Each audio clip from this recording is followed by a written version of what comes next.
I was in for a week. There was a woman there who got high, meth, and microwaved her baby. Serious, ex-prisoners of Reddit, who was the evilest person there, and what did they do that was so bad? My mom was locked up with Selena's murderer. And we all know what she did. Every Mexican woman wanted to kill her, so they kept her away from everyone. Nope. She never spoke to her. But I remember as a kid visiting my mom and she whispered for me to look over at the other side of the room. And there that puta was. Looking just like the actress in the movie. My mom said she never spoke to anyone besides her attorney. I mean, I guess the death threats were crazy. Especially from some woman who bit her husband's penis off. One of the women on my wing cut up her lover and put his body parts in an empty TV box, then put the TV box on his mother's doorstep.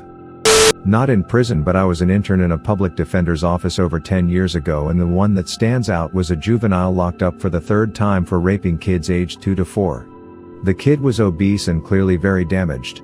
This was a juvenile detention center that was often used as a babysitter by crackhead moms, accuse the kid of a crime and get them locked up for the weekend so they could go on a bender. He was serving a sentence. I was warned going in there that he could turn violent at the drop of a hat, and the attorney was nervous about bringing a young female in, but I insisted. The kid looks me straight in the eye and says, "Don't let me out, I will do it again. I can't stop." He was hunched over, dead eyes and completely serious. I'm here. I did 5 years in Leicester and Featherstone Priscilla NS in the early 80s. One guy in Featherstone was a lifer and had done 30 plus years. Apparently, he used to fuck young boys and cut their cocks off. When he was arrested, he had a fresh folk in his pocket. Not sure about the Evilest, but interesting story. When I did the time, I was bunked up with a guy who had stabbed his uncle to death, molested him. The guy was insanely mean, but when lockup came, he was super nice to me. He was 23 but couldn't read or write, so we would dictate letters to his girlfriend and I would write them for him. When my dad went to jail, he was shocked by how many young men couldn't read or write. He made a lot of important friends because he was one of the few people able to help with legal paperwork. The words "I shot that bitch in the stomach and I hope they both die" were used in reference to a 15-year-old pregnant girl. I won't ever be able to forget that one. When I was in the outbox the day before I was released, I was hanging out with a bunch of guys just killing time. One of them was part of a muddy killing gang. They kidnapped and killed a bunch of people for body parts. And cut them off while the people were alive. It was a pretty gruesome case. Anyways, he was really quiet and rather stupid. Just a simple farm boy type. English guy here. I spent 4.5 months in prison in 2018. There was a guy who was really nice, seemed like a genuine guy. That was until I found out she strangled his drunk wife to death and left her there whilst he went to work the next morning. The killing of your wife and going to work like nothing is a wrong thing. Years ago, the husband trained a guy in his company and the guy forgot their assigned iPad one day. He told him to go home and get it. The guy went home, stepped over his wife's dead body in the kitchen to grab his iPad and returned back to work. About a week later, my husband came home and told me what they had found out when the police came in to ask them timeline questions and more right before he was arrested. He killed her before work, was hoping that his alibi would be I was at work all day on base. I couldn't have done it. He made some critical mistakes. He would have been caught either way, but proof that he went home when her body was already laying there dead was another nail in the coffin for him. There was also this dude in his 40s, this was when I was at the county jail, before being shipped off to state prison, who was a janitor at an elementary school. He was weird with a giant Star of David tattoo on his back and blonde highlights in his longish bowl-cut black hair. He sodomized 2 girls, 9 and 11, with a broom handle. I think his charge was sodomy with a foreign object. I remember everyone feeling contempt because we knew that in that county, sex offenders got off easy. Fortunately, we were wrong. He was given life.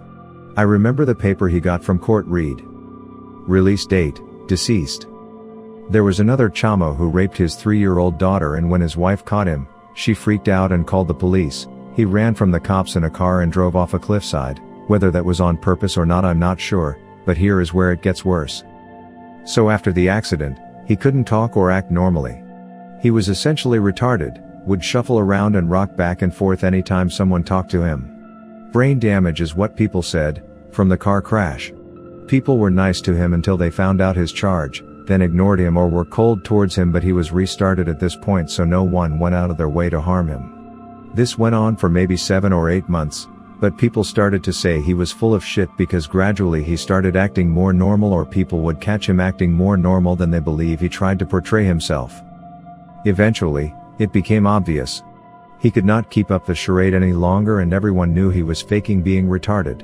People started fucking with him and tormenting him, people pissing on his laundry bag, trustees banging their brooms on the side of his cell wall to make him start going crazy and crying. He had a single cell in the corner. He was still trying to act like he was restarted but was slipping up and slacking at times, and it became obvious he was full of shit. The worst part is that he only got 4 years. 4 years for raping his daughter. I got 6 years for robbing someone of their drugs. Anyways, when he got to state prison after being shipped from the county jail, he got beat real fucking bad. Word travels in the system. I think he spent the remainder of his time in isolation. Even the guards hated him and knew he was bullshitting. There was a correctional officer at least 6'5" and well built, and he would always come in pissed off. So one morning we are waiting in line for breakfast and he thought he heard this older man call him a bitch. He followed the man back to his cell and started teeing off on him. The man didn't even try fighting back, and when he fell the first time he split his head open on the steel bunk. The inmate was so out of it he started asking where his car keys and wallet went while he was on the ground bleeding. The CO hears the man and for some reason turns around and goes back and hits him a few more times and says, "Who's the bitch now?" I'll never forget thinking, damn, this is somebody's father. Before I got my prison sentence in 2013, I was in Arapahoe County Jail with James Holmes. Was pretty crazy cause they'd put the whole facility on lockdown to move him, even though he was in segregation. I was a CO and we had an inmate like that. We didn't do a full lockdown, but every inmate had to be in their housing unit anytime we moved him. Couldn't have any other prisoners with any shot at getting to him. He was accused of beating a 3-year-old to death. None of the guards were thrilled, but it was our job to protect him and we did. Then when he was at the courthouse for a hearing, their dumbass security failed. Some other prisoners got to him and almost killed him before they were stopped. They could have killed him easily if they hadn't dragged it out to make him suffer. At his trial he was found not guilty. I was in a women's prison. New inmate told everyone she was in for tax fraud. A couple of days later, she gets the crap beaten out of her and doesn't leave her cell again. Food gets taken in by screws, and eventually, she gets ghosted out. Turns out she was on our side and both her husband and son were on the male side for running a child porn ring. Those guys had been put straight in the VP wing, but most female prisons don't have enough sex offenders to have one. It was one of the screws who told some of the inmates why she was in. They wanted her to be taught a lesson. The offenses were awful. She was fully part of it and was responsible for acquiring a lot of the victims as she was trusted by people. The youngest victim was her niece's 3-month-old who had to be hospitalized due to trauma. I worked as a parole officer for a while. Some sex offenders are beyond help. Some are truly evil. Example, one guy kept his 9-year-old daughter in his basement, no other family, and raped her repeatedly while torturing her, including force-feeding her until she threw up and then forced the throw up down her throat. After caught and did his prison time, yeah, he got less than 8 years for this. He would bitch often about how the system was out to get him and it wasn't fair. He is a boss who should have got life. I was locked up with Jodi Arias, so that was bizarre. There was also a woman who murdered her baby and kept it in the freezer. We called her Maytag. I was in for a week. There was a woman there who got high, meth, and microwaved her baby. She was a fucking monster. Couldn't be in Gen Pop because people would try and kill her. Understandably. I was in and out jail from 15 to 18 till I went to county jail. The worst people I came into contact was a boy 15 who shot his stepmother, slit her throat, beat her head in with a blunt object, wrapped her in sheets for the father's roommate to find her, then he shot him. Happened in McMinnville, Oregon. Other than that, a lot of people raping siblings, and making threats to shoot up the high schools in the area. That's Yamhill County for you. I was in JDC, not DOC, but most of the people in JDC were locked up for the same reason as some people would be in DOC. I remember talking to this kid and he was kind of stupid in the head. I asked him what he did and he raped his 10-year-old sister while she was asleep. Most of them were in there for murder, but he stood out since he was a sex offender. I worked with a lot of juvenile sex offenders over the years. Normally the best behaved out of the bunch, and when I would happen upon their convictions, it would always surprise me at how heinous some of their sex crimes were compared to how subdued and or polite they were when I knew them. The sad fact is that the overwhelming majority were in there for perpetrating the same abuse that they were simultaneously a victim to as well. Sad to see the circle of abuse and how it perpetuates itself. I was incarcerated with over 280 people doing life without parole. There were all kinds: stabbed the neighbor lady 150 plus times, shot a bully in the head in the school parking lot, beat a dude with a hammer, etc. There were two that stuck with me through: one where he looked me right in the eye and told me about shooting a guy with a shotgun to the chest. Creeped me the F out. Weirdo that kidnapped and killed some girl in his basement was another. John Wayne Gacy actually designed the miniature golf course there. This rich kid stabbed his friend in the chest, killing him, but he was on Xanax and weed at the time and doesn't remember anything of it other than his friend on the floor dying. The mad thing is this guy, 18 years old, actually got off with the murder and found not guilty, although was sent down for just under 2 years for possession of a knife. His parents were quite wealthy and it was a big case in the UK. Basically, his barristers were the best money could buy, and he said that's how he got off. He didn't have any remorse for his actions, which was made to think made him a pretty fucked up person. It's a funny one though, because he actually seemed a nice guy until he would talk about the killing and just didn't care what he had done. Nobody else in the prison had ever killed anyone to my knowledge, as it was a lower cat prison, but he was only there for possession of a knife. I didn't expect people to know the persons involved in this or as many responses. I am currently still on license, meaning I still have to report to the probation service and don't particularly want any blowback for mentioning this and can never be too careful. If anyone has any questions, PM me, as I'm not answering specifics on a public forum. I know it's anonymous, but just not worth the risk. Sorry. Was in prison for 27 months.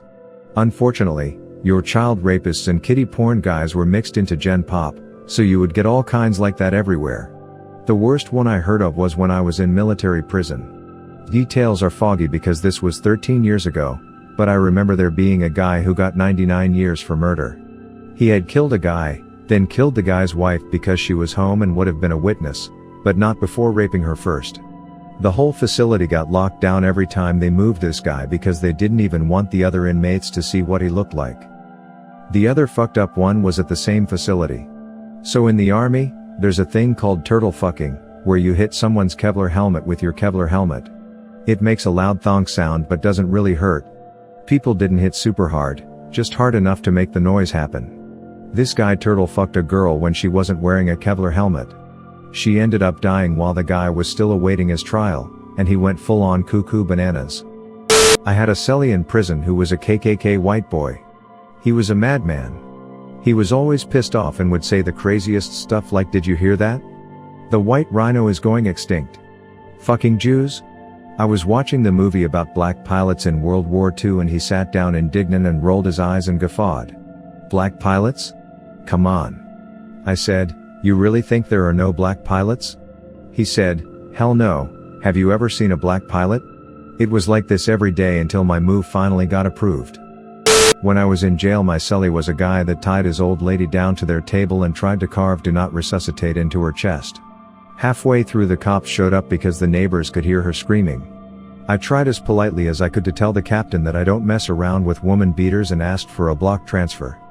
Thankfully they put me in work release, which was awesome because I got to work in the kitchen and deliver food to the different blocks. No food hall meals were brought to you and you never left your block except to go to the basketball CT or the library. Well, one day I'm serving food to one of the solitary cells and as soon as the slot is opened, a drenching wet magazine gets thrown out. Turns out it's covered in piss and the woman inside is the chick my previous cellie carved up.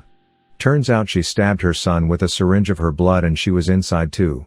Some crazy stories all around, but that couple far and away were the craziest people I saw. My friend's dad was a volunteer chaplain, taking care of prisoners' religious needs, at the county jail. He came into our criminal justice class to talk about working at a jail. He told us that the evilest people at a jail are the ones that show no remorse for their actions. He saw the guy that killed the foreign exchange student that attended the University of Utah and he told us that the guy didn't seem to care at all. He was calm about everything. I wasn't an inmate, I was an officer, so my opinion might be disqualified. But at a facility I worked at, we were a level 5, which is maximum security. Lots of people who had a life without parole and just a bunch of different things happened. One guy was on a documentary because he traveled across several states and killed around 5 people in total. He was pissed cause the documentary blamed him, but he always tried to say his father hitting him as a child made him kill these people.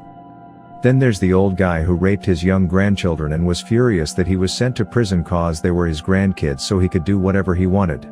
He had also raped his children when they were growing up. Lots of sick things in a max security prison, and those would be nothing when compared to a federal supermax. My mom was adopted by a woman who was sexually abused by her brother. The brother actually sexually abused many members of the family, and everyone knew what he was doing. My grandma was abused by this guy, but she still sent my mom to stay with him and his family during the summer. And when my mom told her what was going on, she never stopped sending my mom to stay with him. Well, my mom told me she was molested by her uncle from literally as young as she can remember and stopped when she was 15. She also told teachers and other people, but no one believed her. Everyone said, "You shouldn't talk about your uncle like that, he's a good man."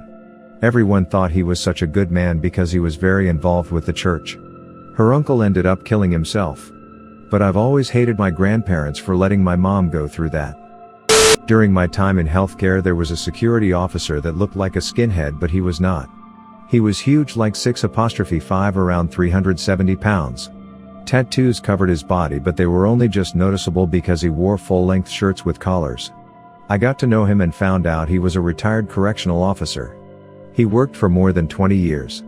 He shared some crazy stories.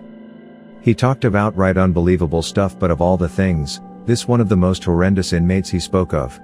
He was a corrections officer in Texas and was over the death row inmates. He said this one was there for kidnapping a mother and her 2 daughters. After raping and killing them, he drove them out to the desert to drop their bodies off. One of the girls somehow survived and made it back to the road where a trucker found her. I'm pretty sure they already executed this guy, and on the day of his execution, this security officer at the time telling me this, told the guy, "I'm going to go home and have a great meal and think of you dying." I was with Christian Knighton in LA County Jail. 2 cells over from him. He was trying to get noticed and raised his hand to hit someone on the Southsiders bad news list. He stabbed his cellmate a gang of times in the neck and chest, killed him. This was years back. He later became a Mexican mafia member but dropped out because he himself ended up on their hit list. I wouldn't say he was the worst though. LA County has a lot of crazy vatos, Bloods, Crips, Asian gangsters. You name it. Later I ended up in High Desert State Prison. One of the Hispanic groups are called the Norteños, Northern Mexicans. It was very brutal how they remove their own people for getting out of line. They have a policy that they can't stop stabbing until the guards break it up, which can take forever. I watched them as they stabbed a guy damn near 60 times for using drugs. Massacred that dude. They have a policy of no drug use. There's different degrees to evil. One of the smallest black guys in there was so loud and would not stop talking. He eventually freaked out and cut his body up with a razor blade to get medical attention for a different scene. Another guy was young, got beat by a 70-years-old in Domino's. The young guy just straight punched the old man in the forehead. I was reading Marley and Me, and it just sounded like someone hit a watermelon super hard. I looked up, an old man was knocked out on the floor. When he came to, these other 18-year-old kids were cracking up laughing, and the old man was so confused and kept asking, "Why are you laughing?" A white guy who was small and young was the Jack Russell Terrier of the pod, and he was the worst. He would just constantly steal, and for some reason, nobody did anything about it. A guy named Nick looked just like Mike Tyson and would fight white PPL who would work out BC. They were doing it wrong. He would also stare at you while you were taking a shit. There was one corrections officer who assaulted me in a bathroom during work duty BC. I didn't know if a roll of toilet paper should be changed out. There was like a 1/3 left. It was my first day. He thought I was fucking with him. After he hit me and was done, I said, "So, does it need to be changed?" "I still don't know." He figured out I was serious and apologized. One CO always snuck my coffee and let me watch football on TV BC. I was nice and worked hard. Hands down. So this lady was married. Husband cheated. Had a full-blown affair, ended up with a love child. Somewhere along the line, the wife is babysitting the husband's illegitimate child. He comes home from work, sitting down to eat dinner, and asks her, "How is the baby?" She says, "I don't know." "Do you tell me?" This bitch ended up killing the baby, cooking it, putting it in the food and fed it to him. She's doing 2 life sentences. This is in Arizona, by the way. Side note, she looks like the devil, her eyes are literally black and she looks like she has no soul. It takes a lot to creep me out, but this lady's vibe is one of the darkest things I have ever felt in my entire life. There was a guy I was locked up with in Baldwin County, Alabama, who went into our common area library. Really just a bookshelf with about 50 to 60 books, and ripped out the last chapter of every single book. I've not been in jail, so don't know if this will count. Please delete if not allowed. But when I was 19 I was a prison visitor. The one guy I visited was in jail for theft. He'd pick up high value items and just walk out of a store, think 10,000 pounds electronics from Harrods, and did it repeatedly. I asked him why he did it so much, as he was not much older than me and had been in and out of jail since he was about 15. His answer: he was attracted to young children and wanted to make sure he could never act on those feelings. His doctor told him, he told me, anyway, that it wasn't an issue because my friend told his doctor he would never act on those feelings and never got him any help he'd asked for. Now, I can guess what a lot of you are thinking, yeah right. But he told me about his own childhood, and every word was verified later on.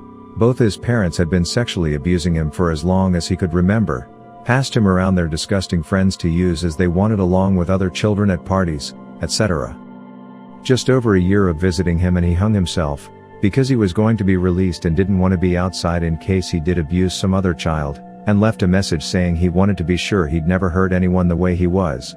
I miss him still and was proud of him, and to call him my friend. Thank you for watching Reddit Space. Please subscribe if you love these Reddit stories.